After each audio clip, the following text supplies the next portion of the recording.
Teşekkür ederim. Teşekkür ederim arkadaşlar. Sağ olun.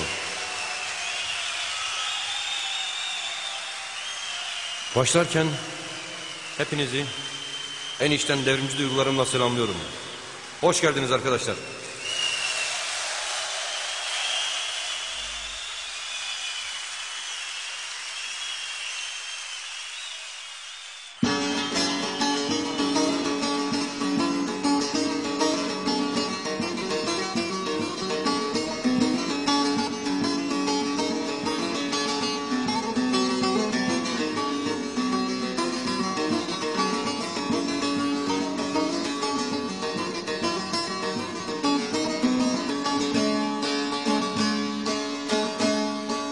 Mahsus mahal dedikleri zindanda, kalıram kardeş, dostları yandadır. İki ellerim kızı kandadır kanda.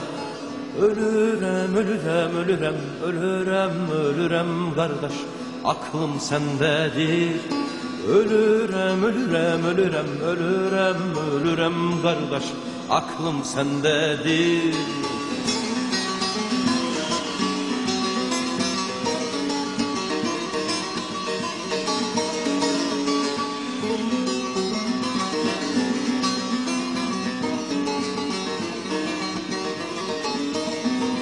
Artar eksilmeyiz zindanlarında, kolay değil derdim ucu derinde.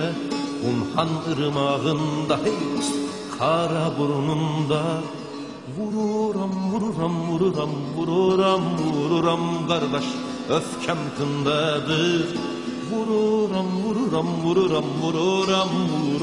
kardeş, öfkem kındadır.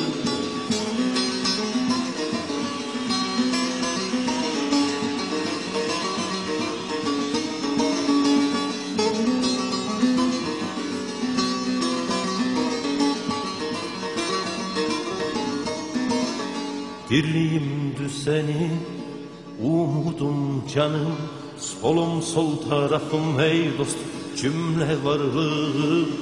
Benim beyaz unum, ak güvercinim. Bilirim